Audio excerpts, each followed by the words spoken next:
This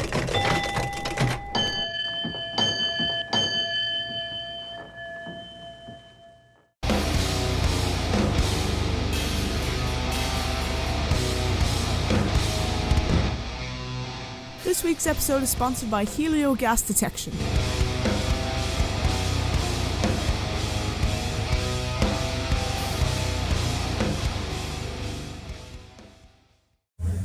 Hey guys, this is Lady for the Smash and Skull Sessions. I'm joined by Intrepid. How are you guys doing?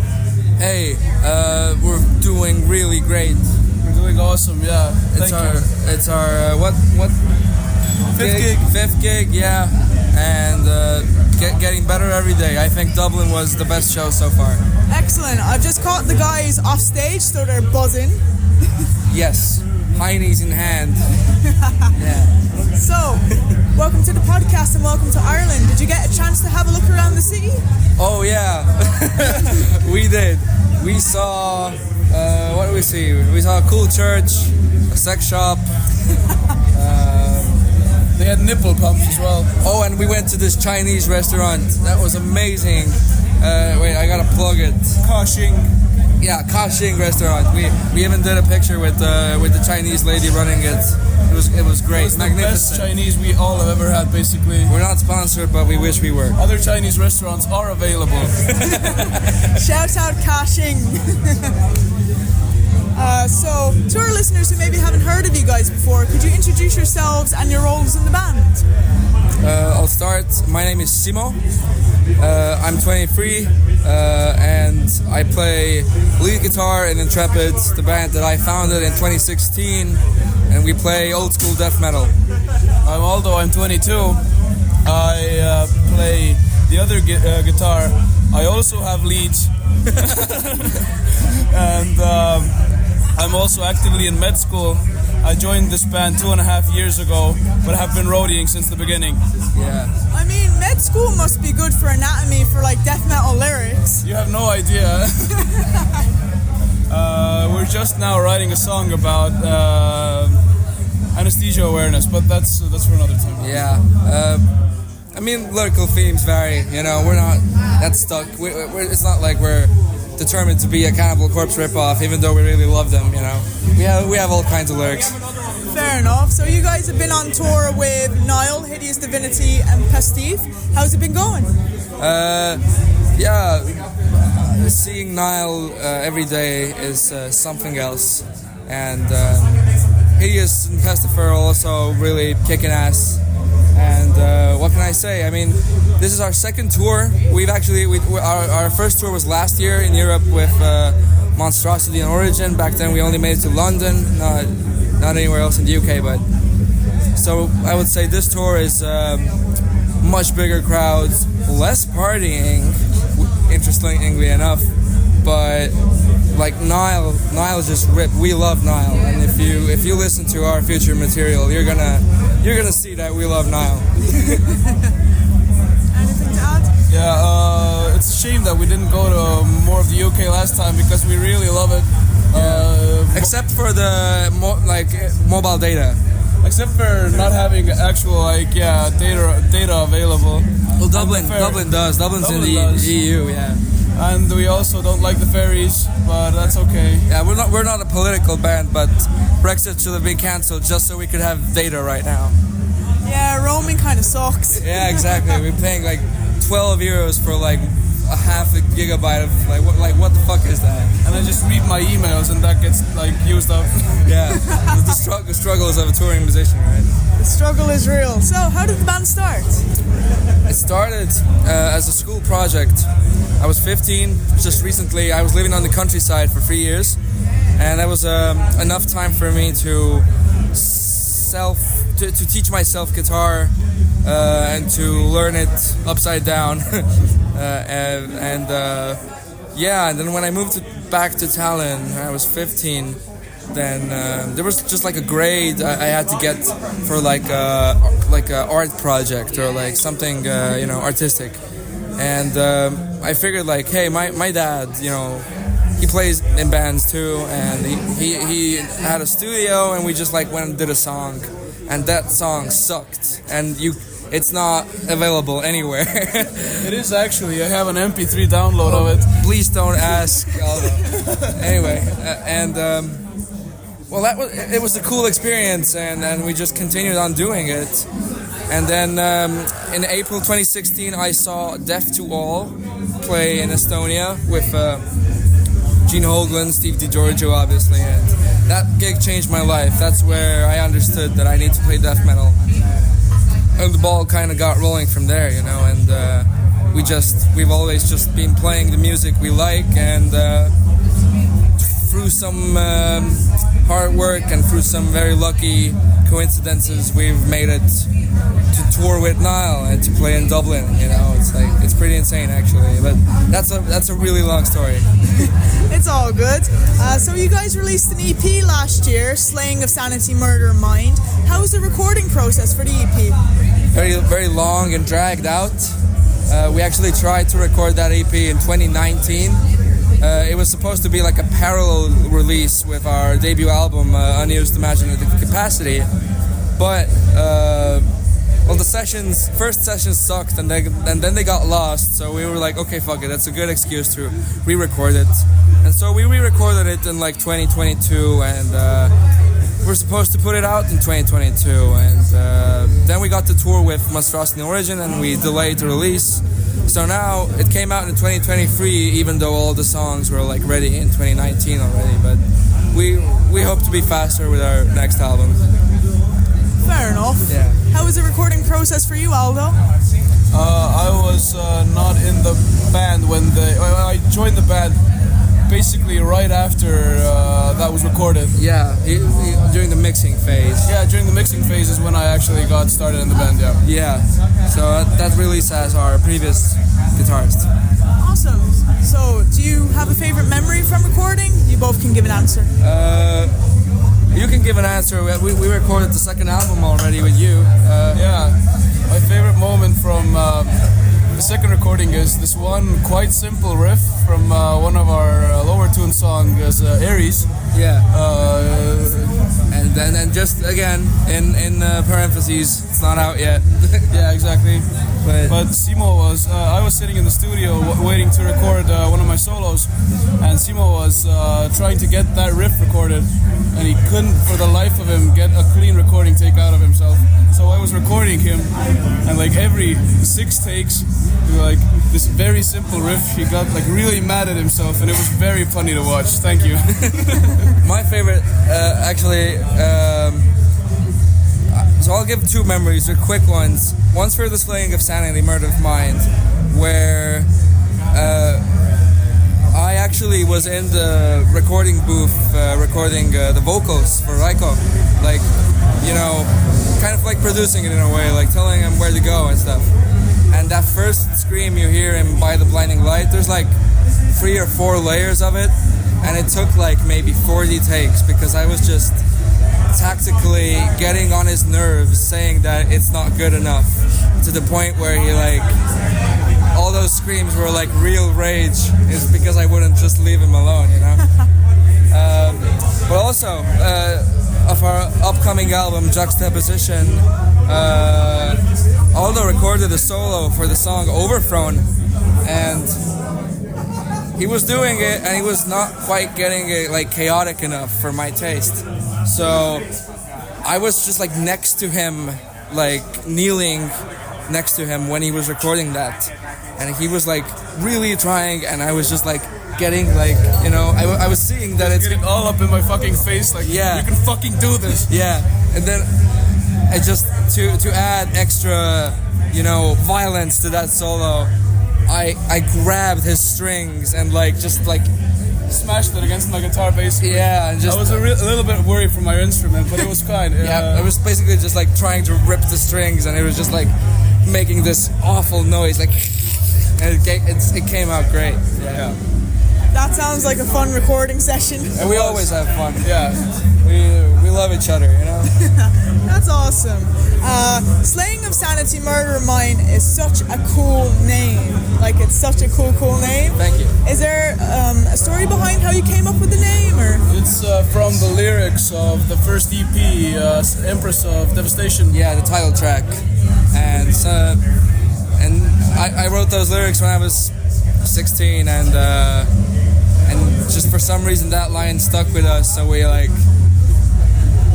really have a story behind it. I would say the cover art is the only thing remotely close to a kind of, it makes your imagination, makes it move.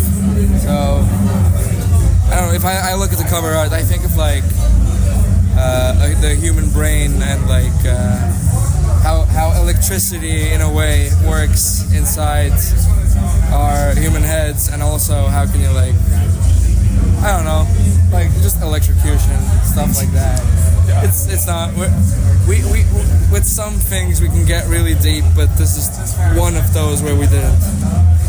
And sometimes those are more fun when you just put like no thought into it and just. Yeah, I mean, it's a kind of long title, maybe dragged out, maybe not the best for marketing, but who gives a shit? The acronym is also SOS Mom, which is funny. SOS Mom. I'm going to call it that from now on. Absolutely, tell your friends. You need t-shirts with that on, like SOS Mom. Tattoo. Literally. You can both give an answer for this, and it doesn't have to be for Intrepid. If you could collaborate with any musician, dead or alive, who would it be? Collaborate. Yeah. That's a tough one. That's a really tough one. Because you have to. So I started asking myself right now immediately, do I want to work with the musicians that I admire the most, or would I rather leave them be their genius on their own? But okay, I'll give you an answer really quick. I do think from time to time I regret not hitting up Sean Reinert, the drummer for Death and Cynic. He passed away, unfortunately. I think it was 3 years ago. I had some conversations with him online, and not about recording anything, but we had, for example, Steve DiGiorgio, the bassist for Death, Testament, all these bands. So Steve played bass on one of our songs. That's cool. Yeah, and it would have been a dream come true if I would have gotten Sean Reiner to play on some, like, in a similar way, just like as a guest musician, because he's my favorite drummer of all time. I'm like, for all of you listeners are probably hearing about us for the first time, so I'm gonna just yap about myself a little bit. I'm a guitarist and songwriter in this band, but primarily I'm a drummer. Actually, been playing drums since I was like 2 years old, and somehow the band that I don't play drums in is the one that got successful, and I'm touring the world with. So yeah, so that's why my answer is a drummer. Fair enough. Long story short. For me, I'm gonna give two answers, because one of them is like, it's kind of cliche, but it would be amazing if we could, Andy LaRock. Oh, I love Andy LaRock. His fucking leads are... that's not impossible. You just gave me an idea. Yeah, exactly. Yeah. He did the solos for Death's album... Individual Thought Patterns. Yeah, Individual Thought Patterns. And also At the Gates for the song Cold. It's an amazing solo. We love King Diamond. Yeah, we love King Diamond, and the solos on Individual are one of Death's best for sure, if not the best, to be honest. The other one... It's an all-star lineup right now. Yeah. That's some super group. What's the other one? Yeah, the other one is more of like, from a songwriting standpoint, if you could get him in on the creative process, would be Tom G. Warrior. Ooh, good because shout. That guy's darkness embodied. That dude's songwriting, the way he can put such like complex and evil ideas into like songs and convey them with the exact emotion that he wants is amazing. And most of the time through extreme simplicity. Yeah, exactly, yeah. Yeah. But like intricate simplicity. Yeah, that's a good way of putting it, I think. Yeah. Those are some awesome answers. have any favorite album releases of 2024 so far, or any that you're looking forward to? I will plug Nile's new album. There's some great songs on there, like Stay Away of Vultures and Under the Curse of One God. Yeah. That's my favorite from it so far, I think, as well. I'm gonna cheat a little bit. When did Cannibal Corpse's last record? That was last year. That was last year, I think. Okay. Yeah. Of course it was, sorry. 1 second. No worries. Yeah.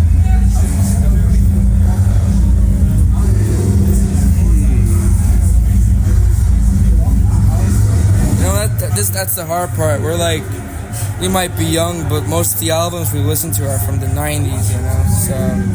What are some of your favorite albums from the 90s? Oh, most of Morbid Angel? Yeah, let's go. I'm gonna say Tucker era, Morbid Angel, Formulas Failed to the Flesh, you know. Heretic's my favorite Morbid Angel record for sure. Also, Hate Eternal, that's 2002, King of All Kings. I have to mention Dark Throne as well, the Unholy Trilogy, Unholy Trinity, sorry, and what else? I'm completely. That's like it's an unexpectedly loaded question for us. None EP by Meshuggah. That's from the 90s, yeah. Yeah, from the 90s, and one more thing from early 2000s is Human by that. Oh yeah, of course. But is there anything that came out this year that's actually good? Well, I mean, I enjoyed Charlie XCX's last album. Oh, It was a brat summer. Yeah, I didn't partake in the summer, but I did enjoy the album. I enjoyed it as well. I thought it had a very good production on it. Yeah, exactly, and the songwriting was very good, very conceptual. yeah, I would have said Code Orange's last record, but that was last year, so... Fair enough. And here's our last question. Do you have any advice for anyone wanting to start a band in 2024? Consistency, that's Yeah. everything. It's, your heart's got to be in the right place.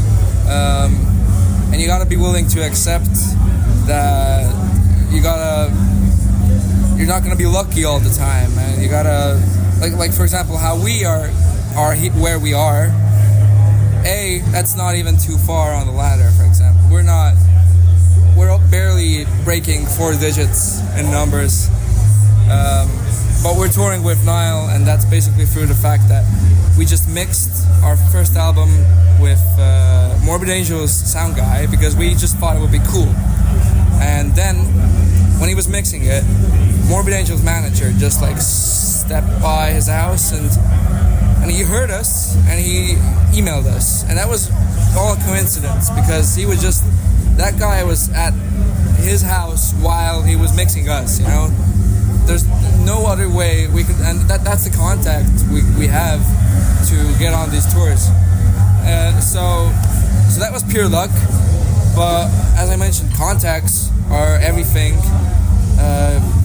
Actually going out in the flesh to meet people that matter in this industry goes a long way, and you gotta be human about it. Every executive and every label and like booking agency, you know, they're humans too. So you can't go up in their face like demanding shit and just being like only like talking about me and what you could do for me and stuff like that. You know, it's befriend them. Actually, be a decent human being, and you show them that you're nice and calm and kind. Being approachable and being easy to talk to is like actually half the battle when talking to these like important people. Yeah. That's very true. Yeah, and it's never what the labels or what these agents can give to you. It's about what you can give each other mutually, you know. So that's a generic answer, but like these days it is social media that you have to build up, and that's kind of the easiest way of showing somebody who's never heard of you that you actually have a fan base, you know. Because it's numbers game these days, unfortunately. It's not the word of mouth thing is working less and less. Yeah. But also last thing, just play live. If you don't have the money to do tours like major tourist and just do it DIY, play wherever you can, and go get out of your hometown. You know, that's at least that way. Even if you play to 10 people, that's 10 new people who know you. Exactly. Yeah. Guys, thank you so much for taking the time out your evening to talk to me. Yeah, of course. Of course, it was a pleasure. Yeah. No worries. And Sanity, Slaying of Sanity, Murder of Mind, SOS Mom, is out now, and watch their space for their second album. Yeah, hopefully last year. Hopefully next year, in the first half of the year. Yeah, we hope. Thank you. Awesome. Thank you.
Sleeping